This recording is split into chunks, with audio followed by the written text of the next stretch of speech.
As we have been telling you, NDTV has continuously, for the last 4 days, been focusing on a story that, has angered a lot of people, and rightly so. The story which has come from Worli in Mumbai, where another high-profile, powerful person's son, a brat, driving his car at a very high speed, a luxury vehicle, killed an Aam Aadmi.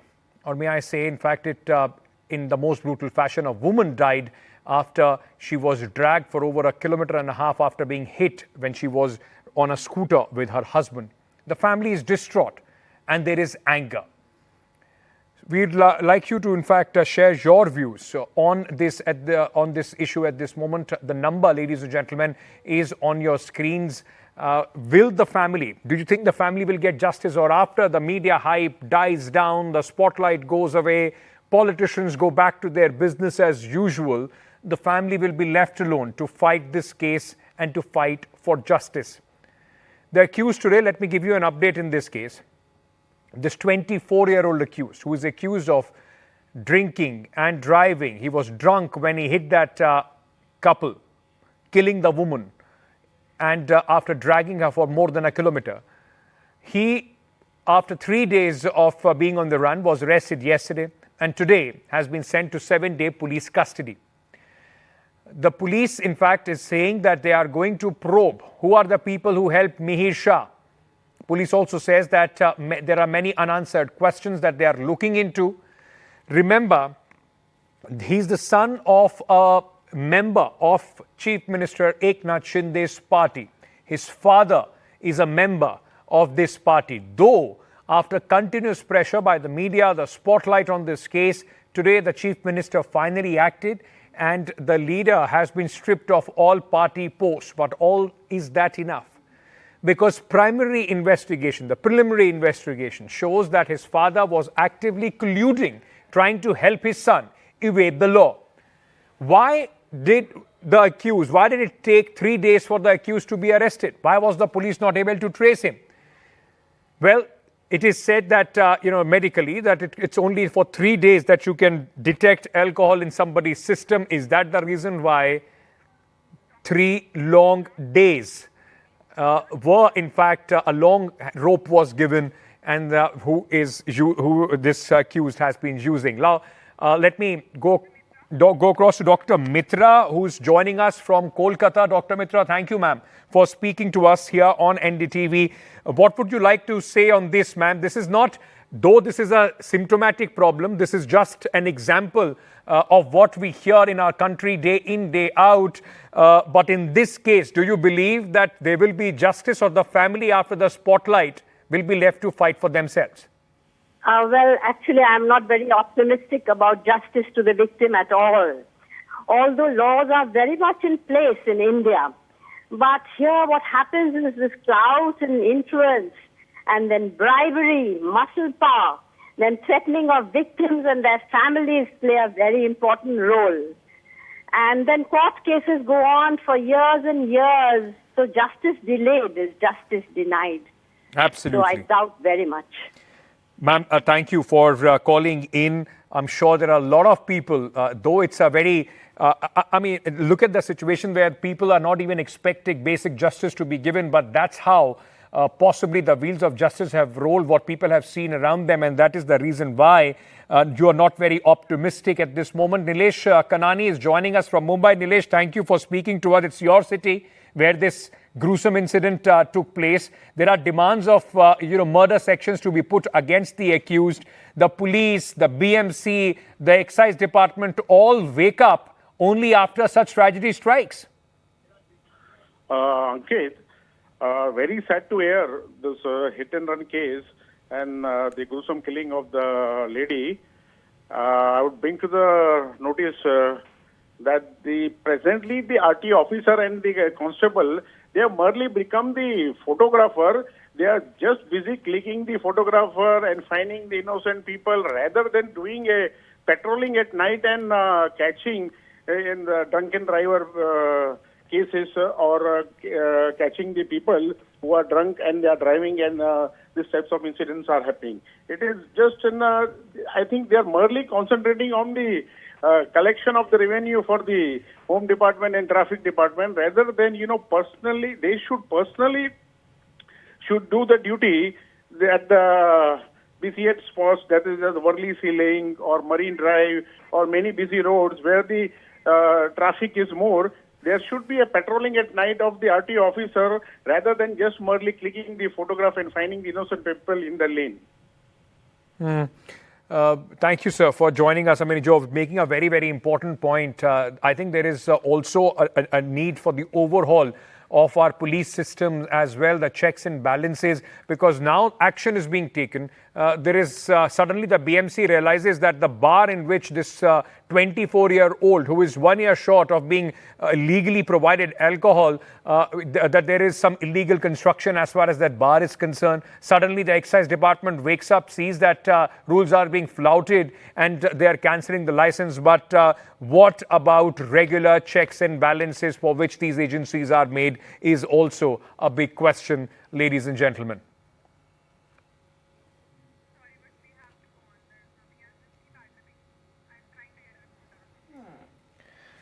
Okay, so, what we'll do right now, ladies and gentlemen, let's just try and in the meantime, while we are, there are calls coming in from various viewers from all across the country at this moment, but let's just also try and play out what the Chief Minister, in fact, had said on this issue, suspending Mihir Shah's father from all party positions. So what is happening at this moment is that this has also become a political case. So it would be, I mean, these cases, like we saw in Pune, there was, allegations of influence being exerted by an MLA. Let's listen in to some reactions from the Chief Minister and the opposition accusing the government of failing in its duty. जो देर रात तक चलते हैं, pub है वहाँ पर और अनैतिक जो कुछ ड्रग्स है, ये सब बेचने वाले जो है उनके ऊपर भी कड़ी कार्रवाई करने का आदेश मैंने दिया हुआ है। इस केस में भी किसी को भी बिल्कुल सपोर्ट करना तो दूर की बात है, ये सभी लोग कानून के सामने, कानून के दायरे में एक समान है और इसलिए मैंने ये इंस्ट्रक्शन पहले दिन में दिया है और कार्रवाई आप देख रहे हैं। हम यही मांग कर रहे हैं कि इनको न्याय मिले। जो मिहिर राजेश शाह है जिन्होंने इनकी पत्नी को मर्डर किया, इनकी पत्नी का, मैं ये नहीं कहूँगा कि एक्सीडेंट था, ये नहीं कहूँगा कि हिट एंड रन थी, ये मर्डर था। और मुझे लगता है कि सबसे कठोर शिक्षा जो है देश में वो इस मिहिर राजेश शाह को मिलनी चाहिए। जो बुलडोजर जस्टिस हर जगह ये रेजिम देने की कोशिश करता है, उनके घर पे अभी करके दिखाओ। Dr. Sanpat Daniel is joining us from Mumbai. So thank you for speaking to us. Your city, Maximum City, in fact, reporting this incident, sir. And as I said, it is just not about this incident in Mumbai, but we have seen many such examples from all across the country. Do you think that it's time to, somewhere increase the punishment? The deterrence should be, much greater so that people think twice before they give their sons and daughters these kind of freedom, these luxury cars without proper training? No, I think the punishment that will give the solution to the children. That they make quick money. The parents, they want to give the best, and that splurging money on the children is the best. But they have to actually splurge money on the education or college instead of just giving them the money. And what can you expect? You'll expect only the solution in the maximum punishment. The solution is, in this case, input. So the solution over here, I think, is more of how we can, help them to educate them and bring them up in a proper, manner, which will help the, whole society. Thank you, sir, for sharing your views here with us. Because, yes, it is about education. It is about education. It is about awareness, not just at the level of how the policing system needs to change, the checks and balances with the excise department, the BMC, and so on and so forth, but also at the level of the families in the schools where people, those who have money, in fact, get away with these kind of, incidents. Anuj, my colleague, who has been continuously covering this story very, very closely. Anuj, there is a lot of anger, people calling us from Kolkata, from Mumbai, quite angry with the way, in fact, this incident has happened, and the general belief, not optimistic. Most people believe that, in the end, justice will elude the family once the spotlight is off.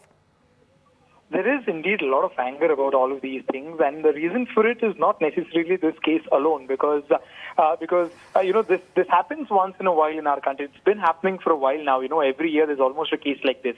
But we are seeing a cluster of these cases taking place from Maharashtra specifically. Of course, when Pune Porsche case was still extremely fresh in people's memory, this case took people over, and then it left everyone emotional. Again, we have to know the fact that it's the social media age that has also played an important part. All of the videos, all of the CCTV camera footages, and the people's sentiment are reaching everyone through different means as well. What we also saw is that earlier today, we were reporting on the news that came from Nashik. Since Sunday in Nashik alone, there have been 3 such incidents. And that shows how certain events, they take place in a particular cluster, spreading a sense of fear amongst everyone, not just in the state or the city, but across the country. But in this regard, especially, we are seeing that there is a high possibility of politicization of this particular issue. We saw that a lot was tried to do by the opposition when the Pune case came up, and that was still indirectly related to politics, right? The questions were asked to the Home Department about their functioning. There were questions asked about the calls being made to the Sasur hospital, etc.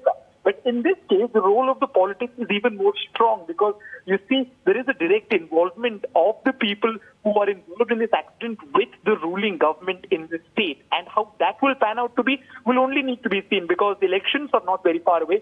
And it wouldn't be surprising if we see all the 3 major political parties whose representatives have already made their views very public, and they seem very extreme. We saw Aditya Thackeray earlier today say that it's not a hit and run case, but it's a murder case. We saw the Congress Mumbai unit chief also reiterate the same point yesterday. So we're seeing that the opposition is ready to take a very strong position against it. It seems that they're ready to kind of capitalize on the public sentiment going across, not just the state, as you said, but across the country, and will try to gain some political gains from it. But the biggest problem here is of the deceased and the victim's family. Yesterday we saw, while speaking to the media, the husband of the deceased actually had to hold his hand and request to everyone for some peace. Now that shows how interestingly or how weirdly this entire situation kind of pans out. There is a lot of coverage, there is a lot of following on all of these for a period of time, and then the focus shifts from the victim to the person who's committed the crime, and then it becomes completely about them.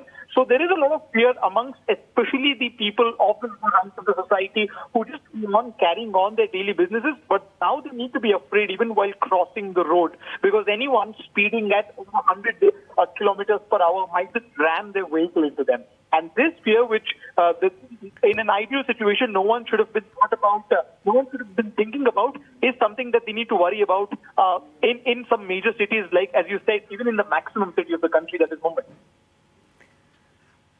Right. In fact, Anuj, just very quickly recap for our viewers what has happened in the case today, and what is the police sources telling you about the investigation so far?